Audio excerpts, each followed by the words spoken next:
Para a palestra desta noite, teremos como reflexão o tema A Filosofia e o Espiritismo. E quem irá contribuir com o estudo será o expositor Alexandre Moll.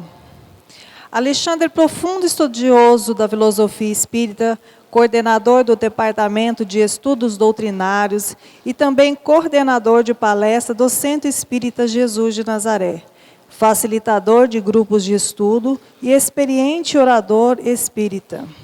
Portanto, bem-vindo e boa palestra, Alexandre. Obrigado. Boa noite. É um prazer, como sempre, né? Uma grande alegria estarmos aqui. E hoje nós vamos falar por esse tema que está exposto aí para vocês, que se chama A Filosofia e o Espiritismo.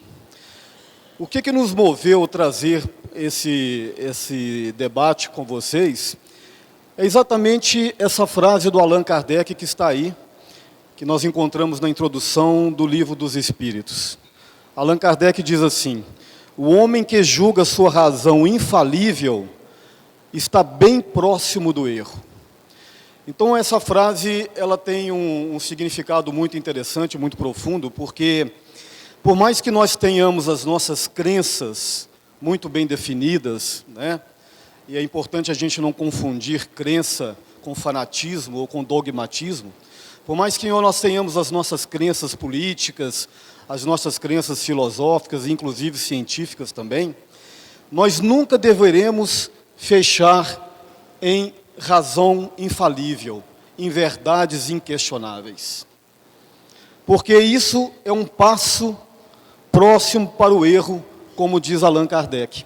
E foi daí que grande parte das religiões e grande parte dos pensadores se perderam ao longo da história, e nós vamos acompanhar isso, porque deixar que o espírito egocêntrico tomasse conta e deturpasse grandes conhecimentos, grandes momentos filosóficos e religiosos que o homem viveu.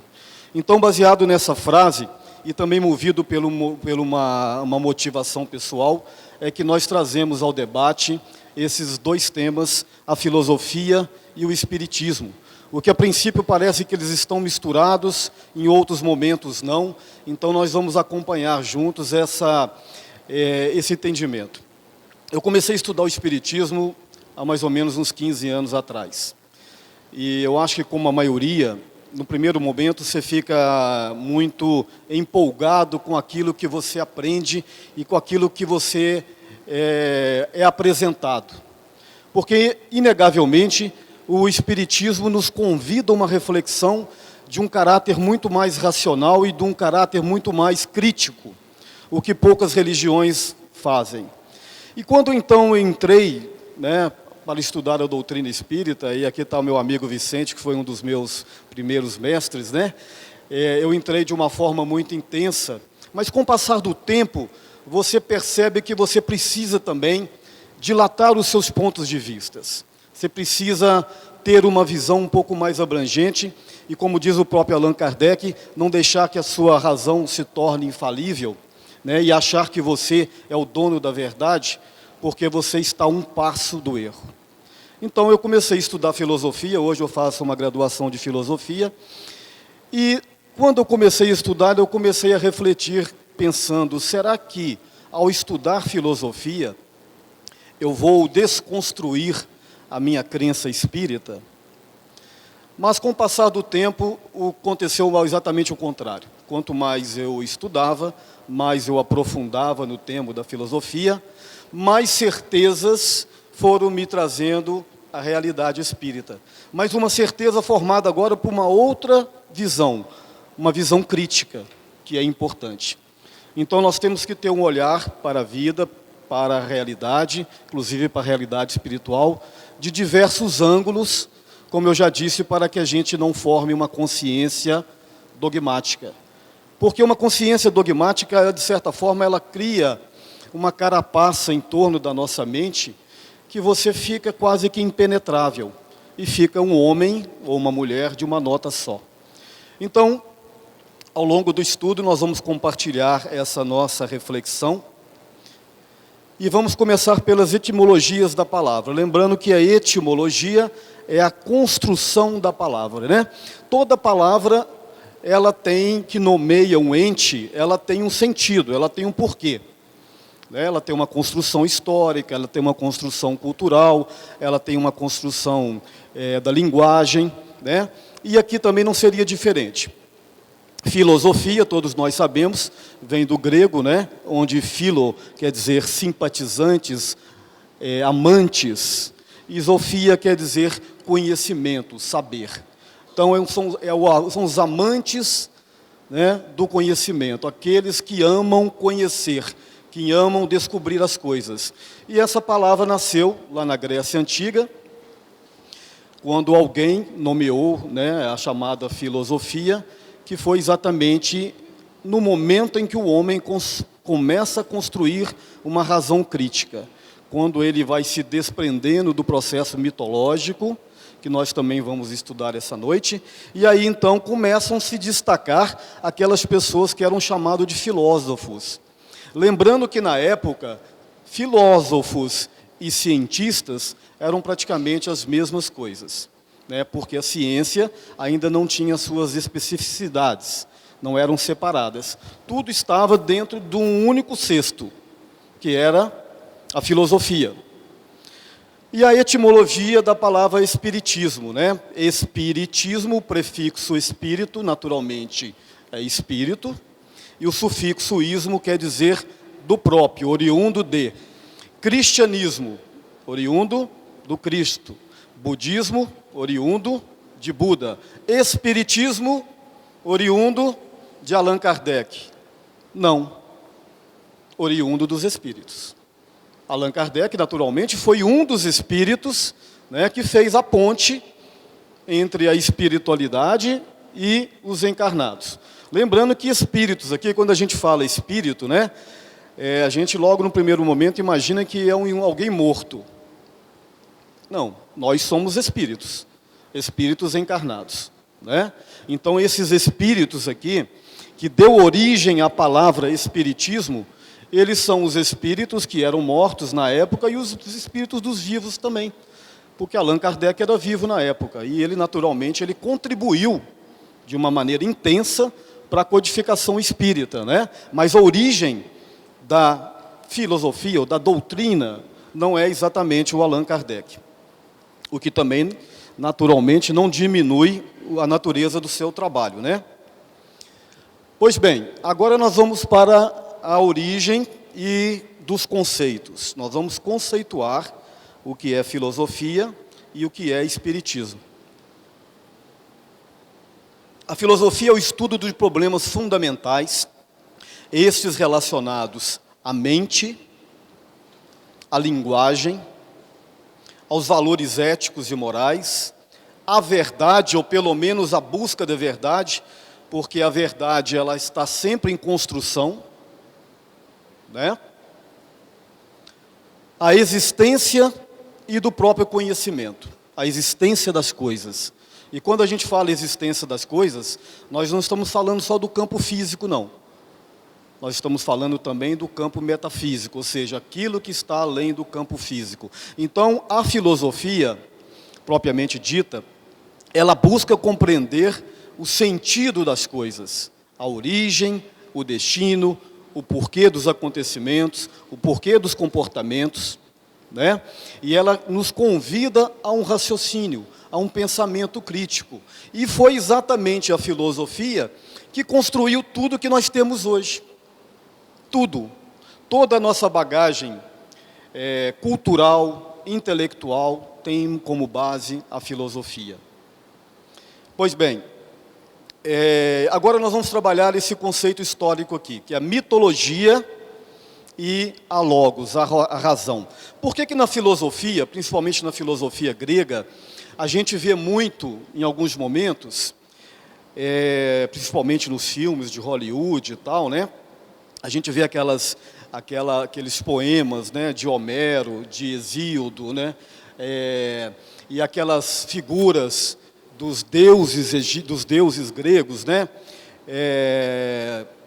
Coloquei aqui o Poseidon, o Hades, o Zeus, o Apolo, o Dionísio, Atenas, Afrodite, né, e os grandes heróis Hermes, Aquiles, Hércules, né, tudo isso faz parte da mitologia grega, que é diferente da filosofia. Por quê? A mitologia foi a primeira fase da filosofia. Quando? Quando o homem ainda não tinha construído a razão. Ele não tinha construído sua massa crítica. Então ele não conseguia entender a natureza e nem os fenômenos da natureza. Ele não conseguia entender, por exemplo, por que uma tempestade vinha e arrasava tudo, destruía a tribo. Por que uma tragédia acontecia, raios, trovões, grandes tempestades. Por que uma mulher, por exemplo, não poderia engravidar, ela não tinha fertilidade? Então, para explicar o que era aparentemente inexplicável, o homem buscou o quê? O mito. Ele buscou nomear coisas e acontecimentos como forma de justificar os acontecimentos da vida, as tragédias. Então, criou a ideia dos deuses. E cada coisa tinha um deus correspondente.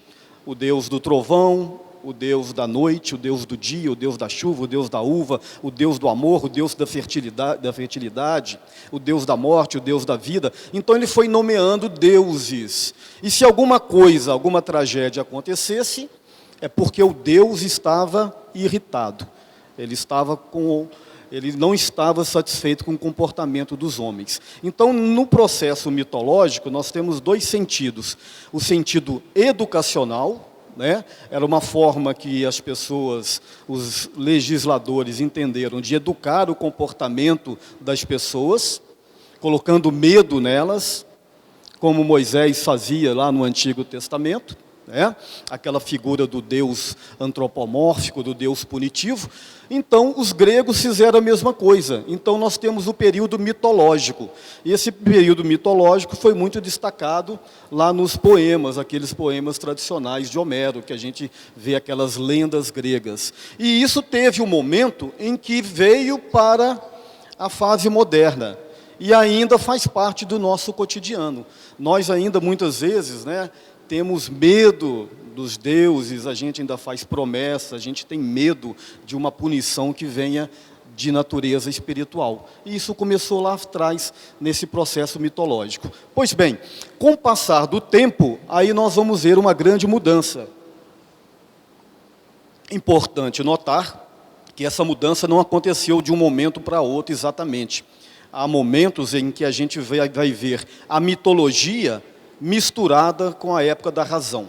Então, com o passar do tempo, foram nascendo, lá na Grécia, lá na antiga Jônia, naquele lugar ali onde é a Grécia hoje, no Mediterrâneo, entre uma parte da Europa e uma parte do norte da África, ali foi surgindo alguns homens diferenciados, homens e mulheres, naturalmente, que tinham um pensamento que estavam bem à frente do seu tempo. São chamados filósofos. A gente vai ver isso na filosofia, é o chamado milagre grego. Alguns historiadores contestam, dizendo que não houve milagre algum, que foi uma coisa natural, histórica ali, que por motivo ou outro nasceu ali naquele meio um monte de gente altamente intelectualizada. Mas na visão espírita, aí a gente vai ter agora olhar pelo nosso ângulo, na visão espírita a gente já entende que de repente realmente aconteceu um milagre, entre aspas, apesar que a gente não acredita milagre no termo da palavra. Pois bem, por quê? Porque é impressionante a quantidade de homens e mulheres que nasceram naquele meio, naquele período, entre o século X a.C. até o século II a.C., principalmente, um período de fertilidade intelectual absurda. Ali nós tivemos Tales de Mileto, nós tivemos Heráclito, Parmênides, nós tivemos Sócrates, Platão, nós tivemos Demócrito, nós tivemos Pitágoras, nós tivemos Epicúrio, nós tivemos os estoicos, o ceticismo, enfim, foram tantas correntes filosóficas e tantos homens e mulheres que trouxeram uma renovação do pensamento, que tudo que nós temos hoje praticamente na nossa sociedade de bom, veio dessa época. a medicina, né, a engenharia, a astronomia, a filosofia, a química, a biologia, a política, a democracia. Então, tudo isso aconteceu nesses 8 séculos, que nós poderíamos chamar do milagre grego, né, e dentro de uma concepção espírita, nós podemos entender que foi no momento em que a espiritualidade maior, né, promove a reencarnação ou a encarnação, eu não sei, de repente eram espíritos que até então não tinham encarnado no planeta, não sei como dizer, que encarnaram neste período para fazer o quê? A grande revolução intelectual do planeta, que veio mais tarde ser consolidada com a encarnação de Jesus. Que aí sim ele faz uma renovação do aspecto moral, do aspecto espiritual no conceito da palavra. E mais tarde nós vamos entender que tudo isso também foi preparado pela espiritualidade para a chegada, né, da corrente espiritualista e da corrente espírita, que ela só poderia chegar no momento onde o pensamento humano estivesse devidamente desenvolvido, com uma massa crítica bem desenvolvida, para entender o que viria para frente. Então nós temos essa transição da mitologia grega para o período da logos, da razão, aonde nasce o método científico, nasce a crítica, né, e nasce as ciências, principalmente com Sócrates, Platão e Aristóteles, que são chamados socráticos, e nós vamos ver daqui a pouco. Pois bem, agora nós vamos entrar no conceito de espiritismo, não vou falar muito, porque naturalmente a maioria de vocês aqui já conhece. O espiritismo também, né, muitas vezes a gente confunde achando que o espiritismo chegou em 1857. Não. Em 1857 ele foi codificado por Allan Kardec. Porque ao longo da existência, ao longo das experiências humanas, transitando por todos os períodos antropológicos, né? O período tribal, o período agrário, o período civilizado e o período espiritual, o homem tem experiências com manifestações espíritas ou espirituais. Se nós formos numa tribo antiga, e também em tribos atuais, que ainda estão nesse período tribal, nós vamos ver ali manifestações medianímicas, manifestações de um mediunismo primitivo. Quando nós vamos ver, por exemplo, um xamã, um feiticeiro nas tribos, né, fazendo aquela conexão com o mundo espiritual. Tribos que, inclusive, não tiveram contato uma com a outra, que nem conhecem uma a outra. Se você pegar uma tribo no Brasil, se é que ainda tem alguma tribo primitiva, e uma outra tribo primitiva na África, se é que também tem alguma que não se conheça, se você olhar o comportamento dessas tribos, você vai ver um ponto de contato impressionante, e principalmente no aspecto da comunicação com os espíritos. Só que é uma comunicação naturalmente primitiva, porque você está tratando de tribos primitivas. E quando eu falo primitivo, obviamente que eu não estou diminuindo ou denigrindo quem quer que seja, né? É um contexto puramente crítico.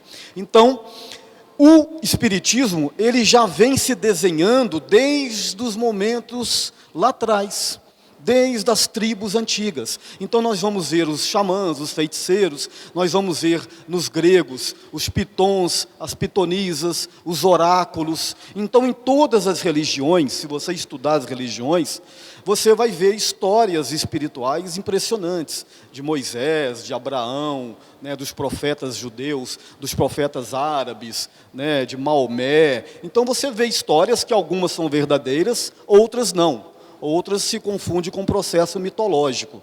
Mas o fato é que o espiritismo já vem sendo desenhado desde tempos outroras. E depois a gente cai na corrente espiritualista. O que é corrente espiritualista? São todos aqueles que acreditam que existe alguma coisa além da matéria. Então, espiritualismo é antagônico a materialismo. E quando eu estou falando materialismo, não estou falando assim, fulano é materialista, né?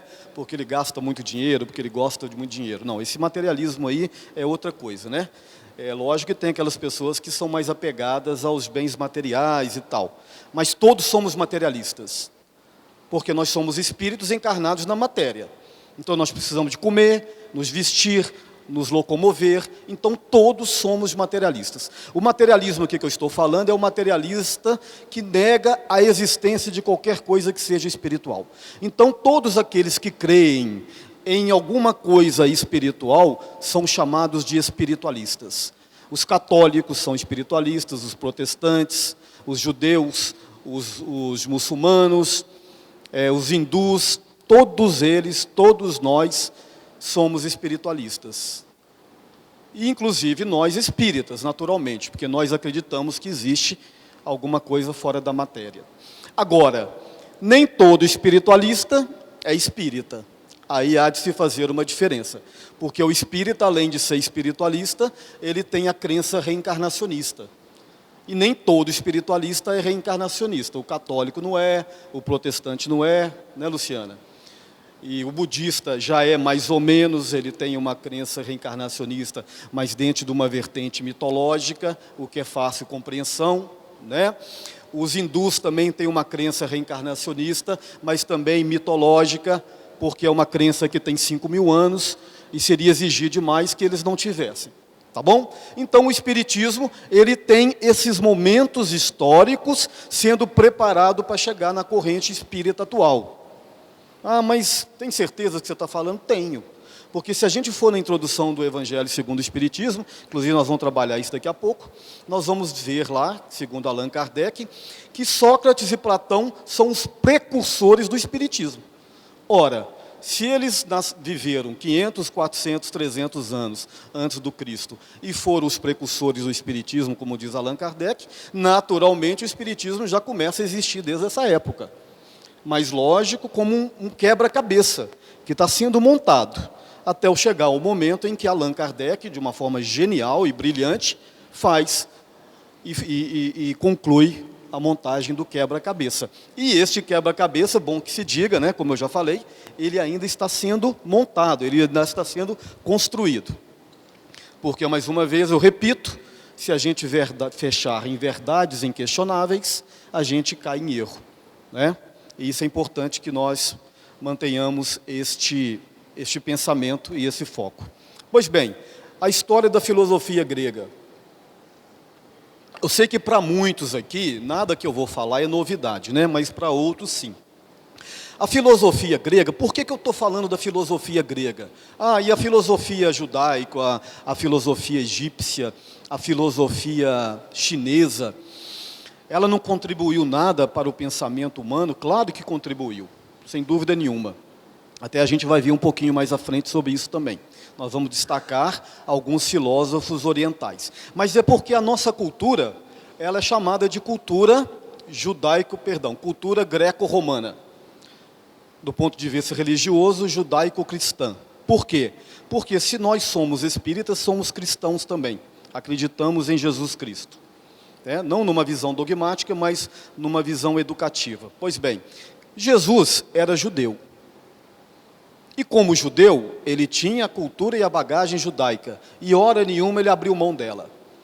E certa vez ele foi perguntado assim, ameaçado: você veio destruir a nossa lei, a lei dos judeus. Ele disse: não, eu vim fazer cumpri-la. Ou seja, Jesus não veio destruir aquilo que os antigos profetas trouxeram. Aquilo que os protestantes estudam muito, né, que é o Antigo Testamento, é fundamentado em cima de muito respeito, porque ele ali tem as bases religiosas do cristianismo. Então a cultura judaico-cristã, o cristianismo, está fundamentado em cima da plataforma do judaísmo. Mas Jesus veio tirar dele o quê? Os rituais, né, veio buscar a essência do judaísmo. Então, como nós fomos colonizados, entre aspas, né?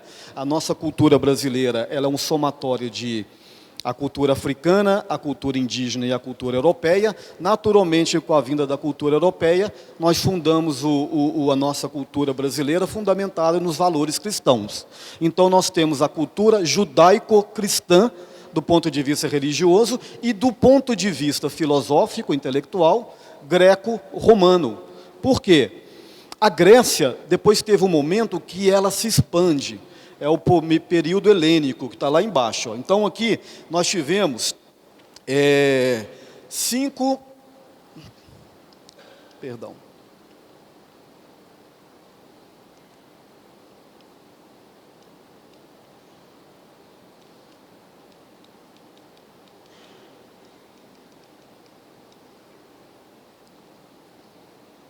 Só um momentinho, pessoal. Pois bem, então nós tivemos aqui 4 períodos interessantes da filosofia grega, que foi o período homérico, que é aquele período lá, né, das mitologias, onde nós tivemos Homero, Hesíodo, e depois nasce a escrita grega, nasce nessa época, e nós temos aquelas obras famosas do Ilíada e da Odisseia, né, dos poetas antigos. E aí, neste momento, eles misturam mitologia com conhecimento, começam a misturar as coisas. Depois nós tivemos o período arcaico, entre o século VII e V a.C., que surgiram as cidades-estados. Durante todos esses períodos vão nascendo filósofos e correntes filosóficas, que nós vamos trabalhar daqui a pouco. E depois o período helênico, né, que foi do século IV ao século II, onde surgiram os estoicos, o epicurismo, o cinismo, o ceticismo e outras escolas filosóficas. O período helênico, ele foi o período em que a filosofia grega espalha-se pelo mundo. Por quê?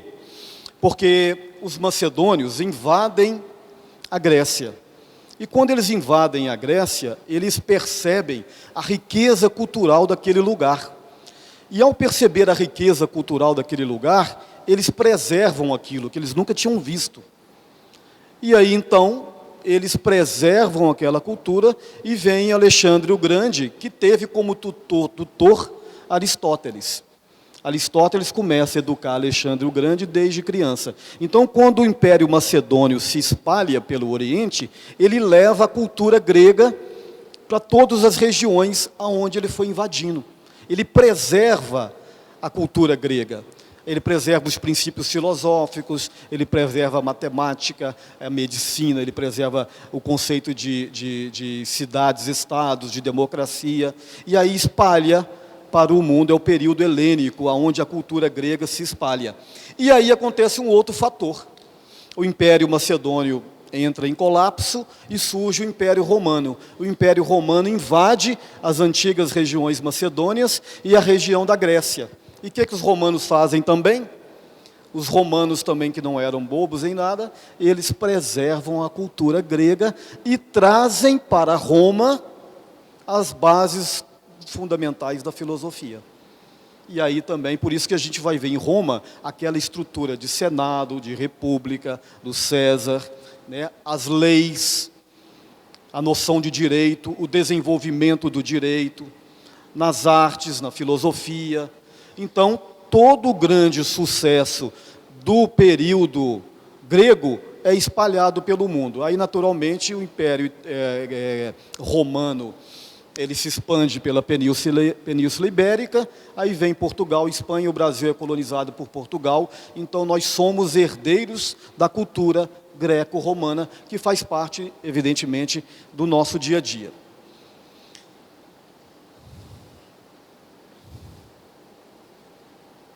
Bom, agora nós vamos dividir aqui os períodos que nós vamos chamar de pré-socráticos, socráticos e pós-socráticos. Tá? Agora nós estamos falando das correntes filosóficas. Nós não estamos falando mais dos períodos históricos. Nós estamos falando das correntes filosóficas.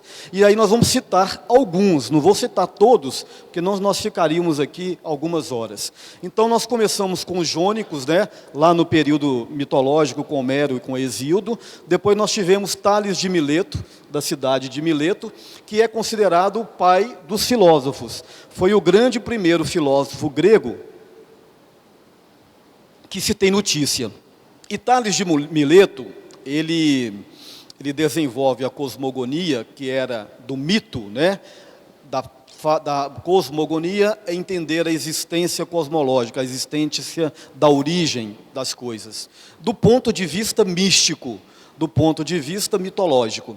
Mas ele faz uma transição para a cosmologia, que é entender a origem do universo, de Deus, das almas, dos espíritos, dentro de uma perspectiva lógica, de uma perspectiva racional. Então, com Tales de Mileto é que começa a transição da mitologia para Logos. E, como todos os filósofos da época, Tales de Mileto buscou entender a origem das coisas. Então, dentro da concepção dele, a origem primordial de tudo, que os gregos chamavam de arqué, está na água. Para ele, a origem da vida está na água. E, de certa forma, faz sentido, né? Dentro de certas perspectivas biológicas, faz sentido.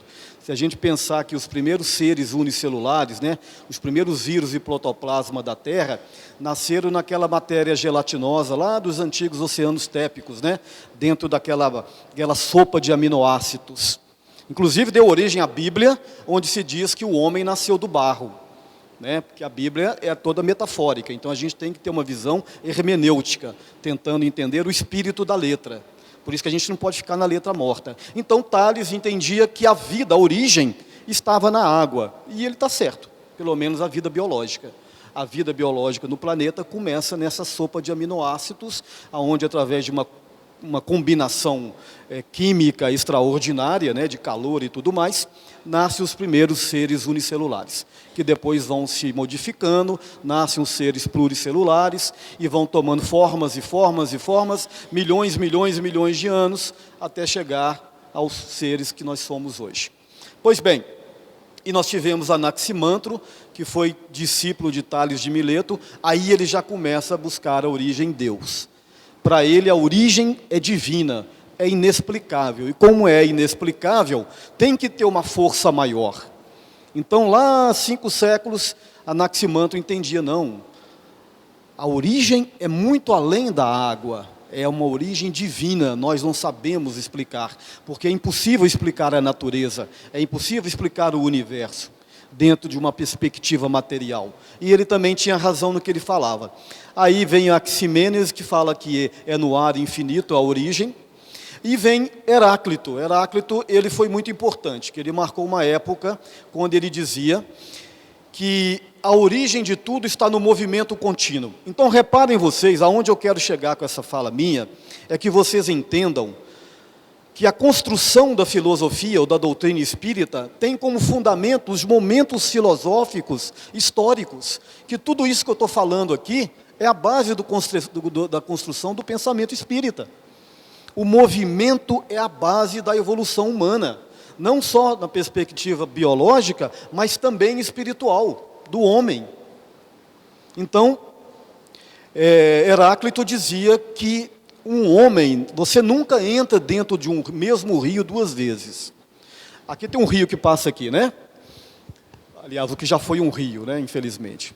Se nós descermos aqui e entrarmos dentro do rio, Luciana, se você quiser fazer a experiência, se nós entrarmos dentro desse rio, a Luciana entrar, tomar um banho de água ali, voltar, e depois de 5 minutos entrar de novo, ela não está entrando no mesmo rio, porque a água que ela entrou da primeira vez já foi embora. Então, essa ideia, esse pensamento ficou muito difundido em Heráclito, quando ele dizia que tudo na vida é um movimento, e a grande verdade. Por exemplo, este momento que nós estamos vivendo aqui, nunca mais nós vamos viver.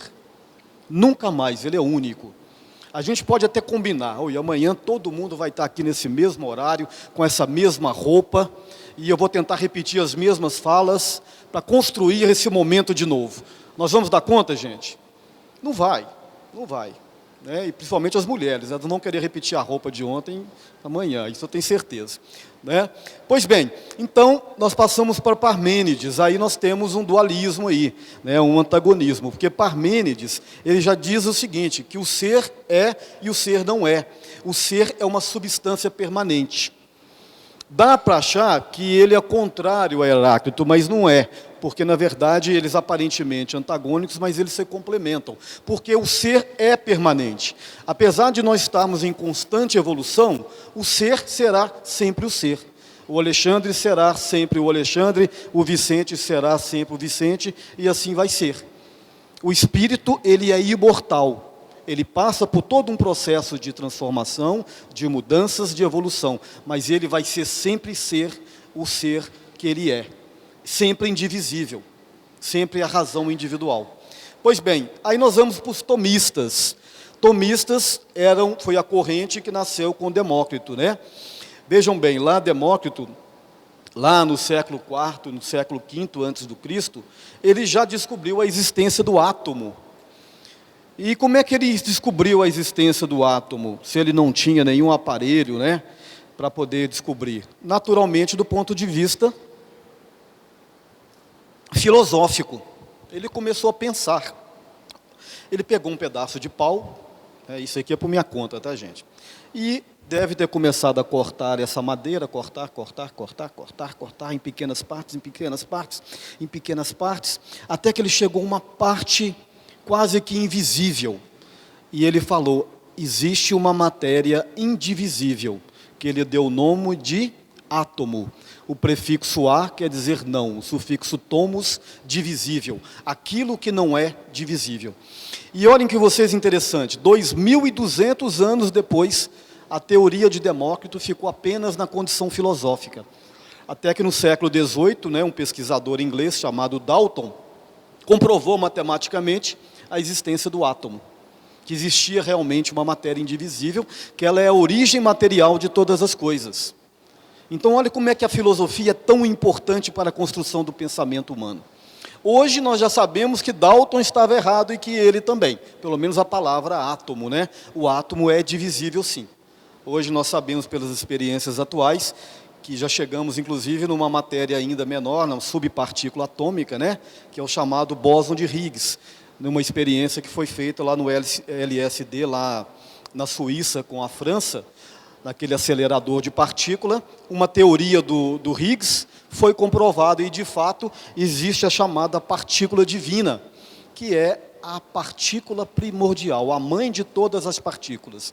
Ou seja, ainda tem muita coisa para ser descoberto no campo da física. Mas volto a dizer para vocês que a base está na filosofia. Bom, agora nós temos os pitagóricos, ainda dentro dos pré-socráticos. Pitágoras, que viveu no século V, dizia que o arqué, ou seja, a origem, estava na matemática. Então, reparem para vocês, os filósofos, cada um fala uma coisa diferente.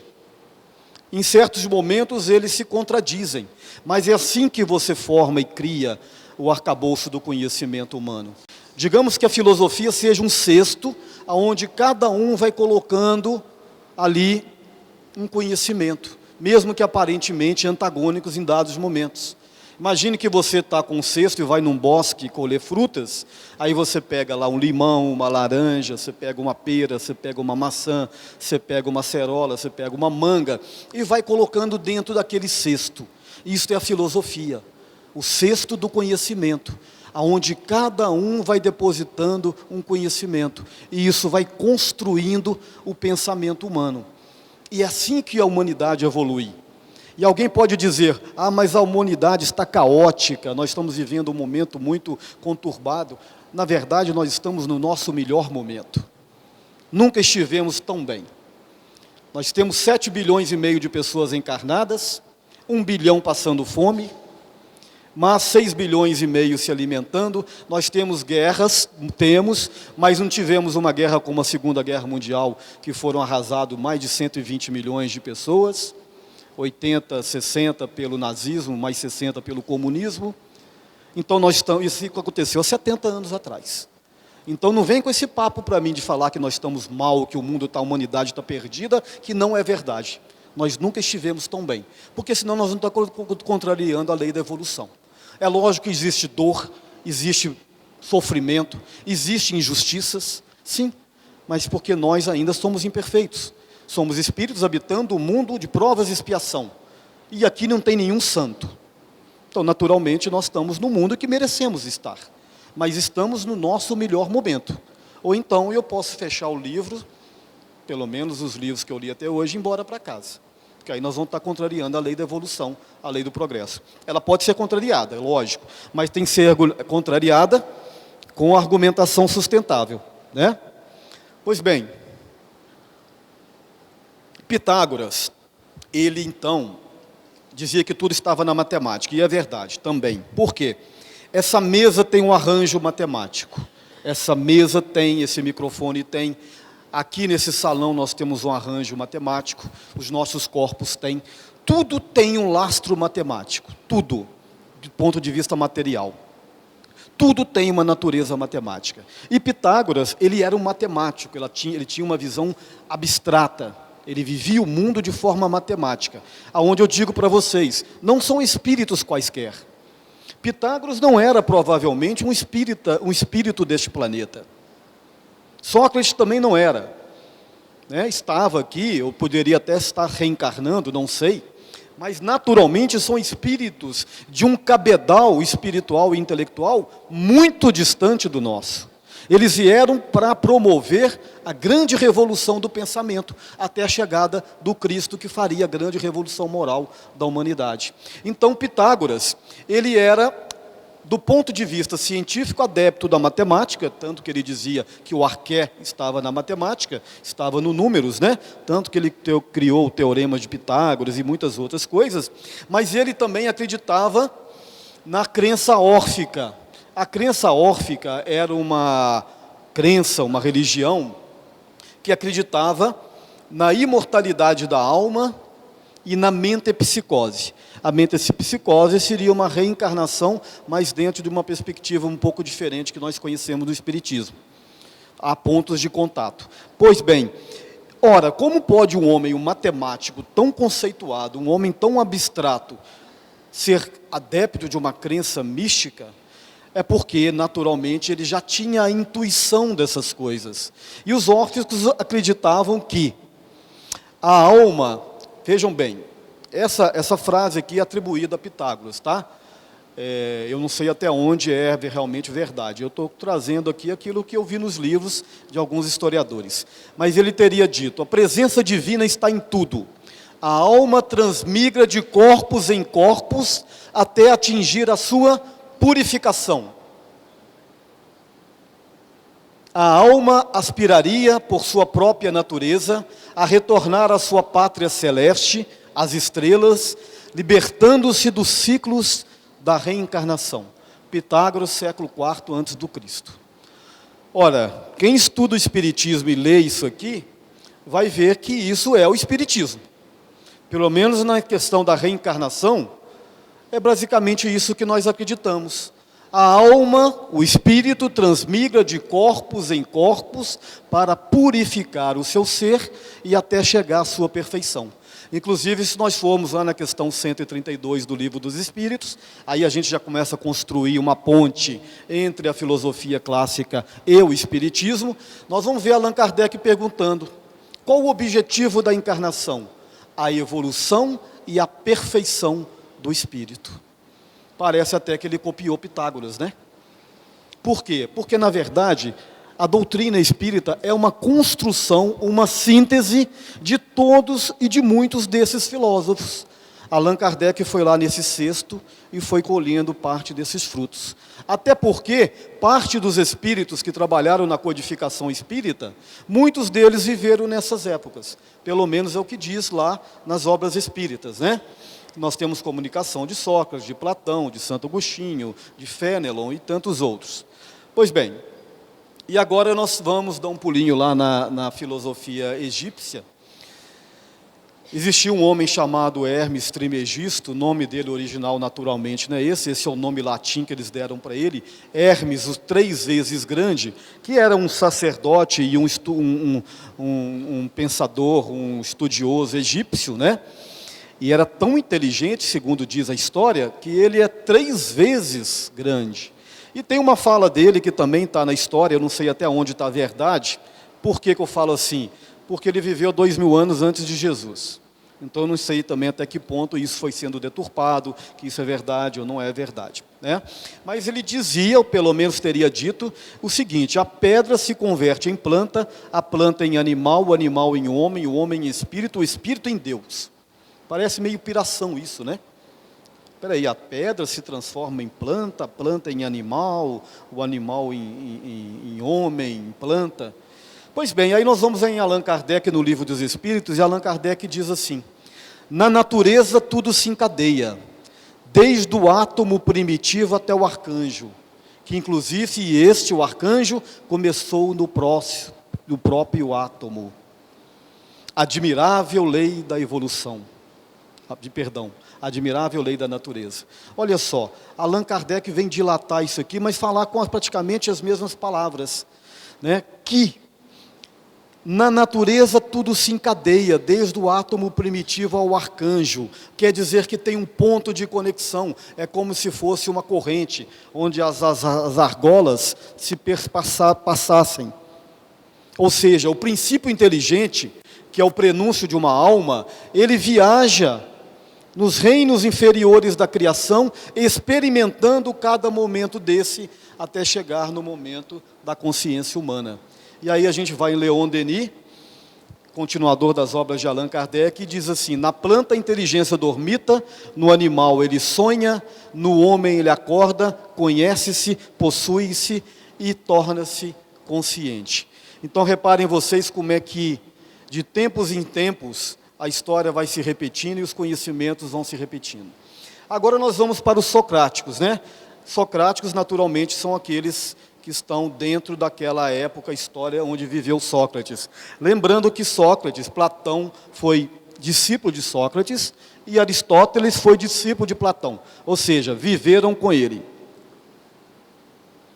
Alguns historiadores questionam, né, e levantam dúvidas com relação à existência de Sócrates.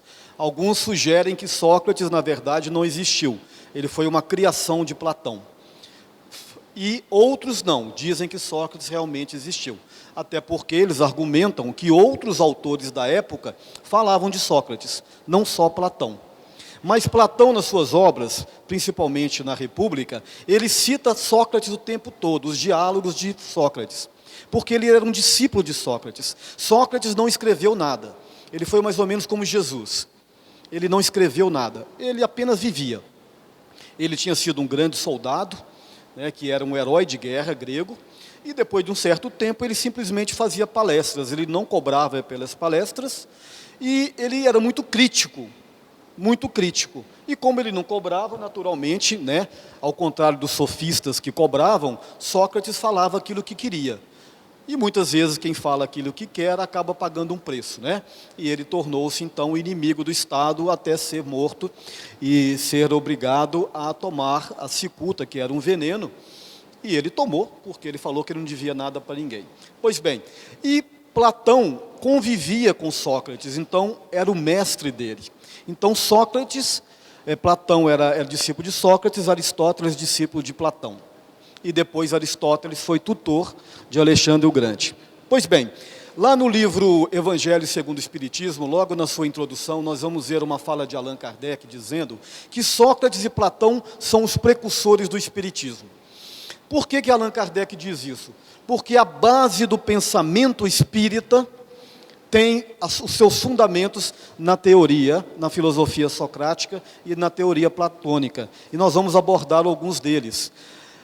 Sócrates, ele desenvolve a dialética, né? A dialética é aquela prática de levar ao conhecimento fazendo diálogos. É o que eu não estou fazendo aqui, né? Aqui é só eu que estou falando. Então, ele era um incentivador da dialética, né? Tese, antítese e síntese. Então, ele dizia que o conhecimento, se constrói através da dialética, dos estudos, do diálogo, né? E naturalmente. Por isso, nas casas espíritas e também nas universidades, né, em todos os lugares onde o saber é difundido, a gente promove o debate como forma de construir. Porque muitas vezes você tem um conhecimento que eu não tenho.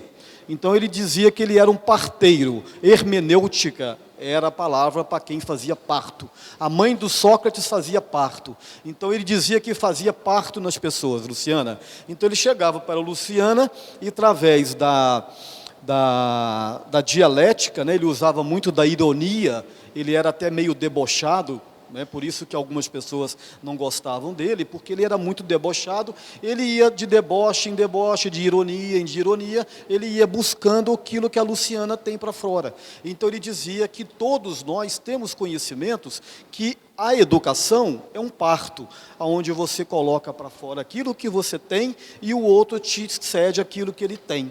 Então, nessa troca, nessa dialética, o homem constrói o raciocínio, constrói o desenvolvimento do pensamento. Pois bem, agora nós vamos a Platão, que conviveu com Sócrates, e Platão... pois não, eu não posso esquecer o seguinte, que Sócrates, ele dizia também, entre outras coisas, que a alma é a razão divina. Ela domina o corpo e a ele sobrevive, e é essencialmente perfectível, tanto moral quanto intelectualmente. Mais uma vez, nós vamos para o Livro dos Espíritos e nós vamos achar essa citação bem semelhante de Allan Kardec. Lembrando que quem escreveu isso aqui foi Platão, porque Sócrates não escrevia nada, né? Isso está lá no livro Caminhos das Reflexões da Metafísica. Já Platão, em Fédon, ele afirma que a alma subsiste à morte do corpo. Ela é indivisível e imortal. Os que vivem na terra se encontrarão após a morte e se reconhecerão. Aqui está se reconhece, mas é se reconhecerão. Pois bem, então Platão, na sua filosofia platônica, ele é chamado por Allan Kardec de precursor do Espiritismo, porque foi aquele autor e pensador que mais se assemelha ao pensamento da filosofia espírita. Platão, ele cria o chamado dualismo platônico. O que é dualismo platônico? Ele divide o mundo, de uma forma abstrata, em dois níveis: o mundo físico, o mundo concreto, que ele chamou de mundo sensível, e o mundo das ideias, que ele chamou de mundo das almas. Então, segundo Platão, existem dois mundos que conversam entre si. E a alma, quando vem ao mundo físico, ela traz o inatismo platônico. O que é o inatismo platônico? São as reminiscências das nossas experiências do mundo das ideias. Então, por isso que nós somos todos diferentes. Somos iguais em direitos, em deveres, em responsabilidades, mas somos diferentes em vários aspectos emocionais, intelectuais, e ainda bem que seja assim. Por quê? Porque cada um de nós aqui, ao vir do mundo das ideias, traz as suas ideias inatas, o chamado inatismo platônico, que faz com que nós sejamos todos diferentes, porque todos temos experiências diferentes. Uns são mais emotivos, uns mais racionais, uns mais estúpidos, uns mais delicados, uns mais inteligentes numa área da ciência, uns mais ignorantes. É assim que é a vida. Por quê? Porque cada homem, como dizia Pitágoras, transmigrando de corpos em corpos, purifica a sua alma e constrói o seu ser.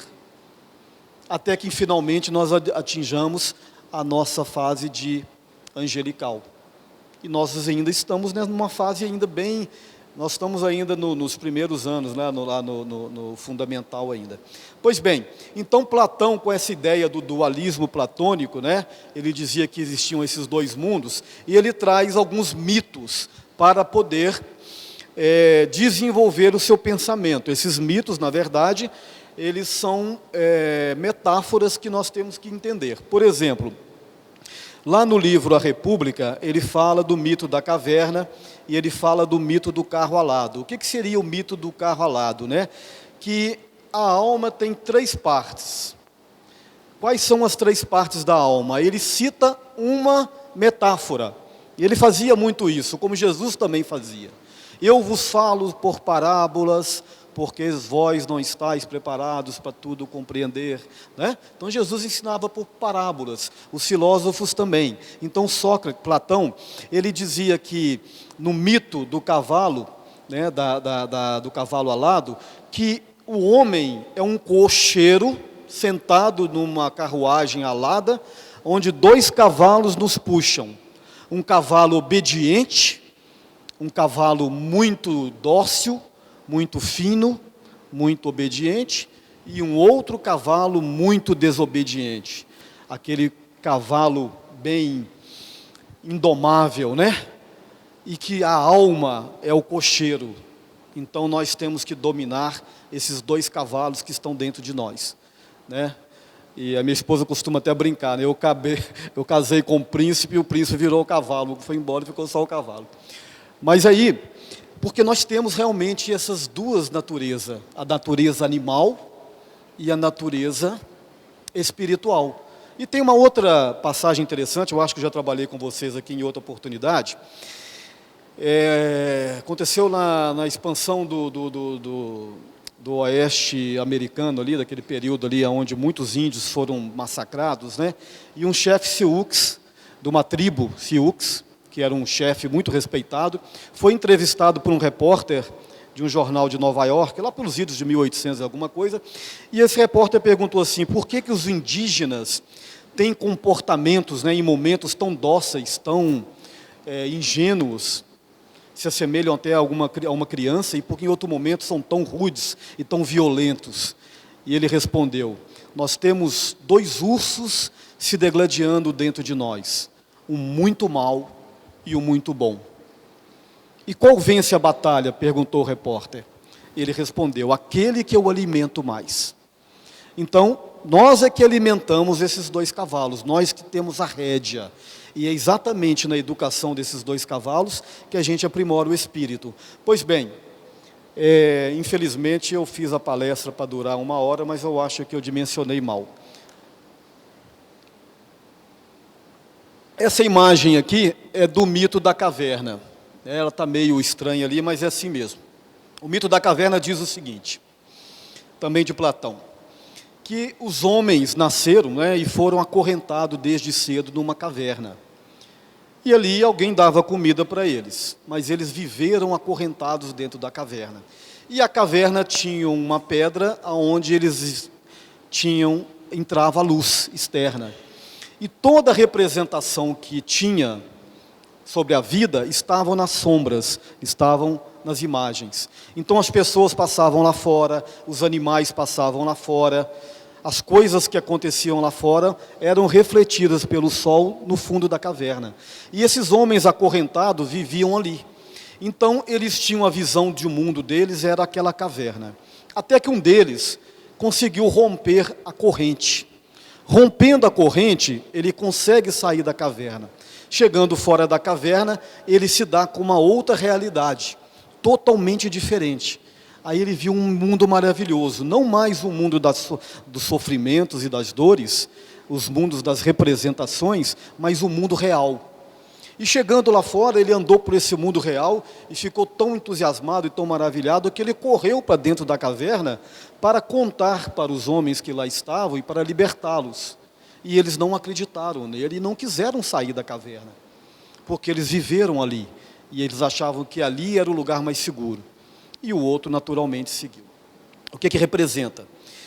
O mito da caverna de Platão. Que as algemas representam os dogmatismos, representam a ignorância, o ceticismo, né? Representam os nossos preconceitos, que todos nós carregamos, nossa bagagem cultural, naturalmente, né? E que nós temos que libertar dessas algemas, e o que nos libertará das algemas é o conhecimento. Por isso que nós temos que buscar conhecimento. Porque é o conhecimento que liberta a mente humana. E quando o homem sai lá para fora, ele sai do mundo concreto, do mundo sensível de Platão, esse mundo que nós vivemos, para o mundo da alma, para o mundo do espírito, que é a nossa verdadeira realidade, é a nossa verdadeira essência. Só que nós ainda estamos distante de aceitar essas realidades, essa essência, por causa da natureza do nosso caráter, porque o nosso cavalo indomável ainda grita dentro da gente. Mas essa libertação, ela é dada através da filosofia, através da doutrina espírita, que vem exatamente promover em nós o despertar do conhecimento, o despertar da nossa libertação. Porque libertando das amarras da ignorância, o homem naturalmente atinge a sua moral. Por quê? Como dizia Allan Kardec no Livro dos Espíritos, o progresso moral advém do intelectual. Nem sempre o acompanha, mas decorre dele. Ou seja, sem o conhecimento, a alma não consegue romper as suas algemas da ignorância. E aí eu ia falar de outras coisas, mas infelizmente o tempo não deu. Eu ia falar dos pró-socráticos, da filosofia medieval. Eu ia falar um pouquinho de Santo Agostinho, né, que foi fundamental para o pensamento, para a difusão do pensamento espírita. Eu ia falar de Tomás de Aquino, mas não vai dar tempo. Eu ia falar um pouquinho da filosofia árabe e judaica, também não vai dar tempo. Eu ia falar do renascentismo, do iluminismo, ia falar de Kant, de Nietzsche, do idealismo, do existencialismo, ou seja, eu acho que eu fiz uma palestra com umas 3 horas, né, Luciana? Enfim, mas que bom, pelo menos o tempo passou rápido, eu acho que vocês não ficaram com sono, né? Já está bom. E finalmente o tríplice aspecto da doutrina espírita, né? A doutrina espírita, ela tem como base, ela tem como 3 aspectos fundamentais: a ciência de observação pelas relações que estabelece entre nós os espíritos. A doutrina espírita tem a base filosófica pelos princípios morais que se apresentam, os seus fundamentos, e que chama o homem para o raciocínio e para o debate. Não há verdade inquestionável, nem dentro do espiritismo, não pode haver. Nós estamos aqui, inclusive, para criticar, para ser contestados e para contestar. Mas para contestar, nós temos que ter argumentação, naturalmente. E, finalmente, ela é religião, mas não é religião no sentido lato da palavra, né, no conceito lato da palavra, que é uma estrutura hierárquica, né, institucionalizada.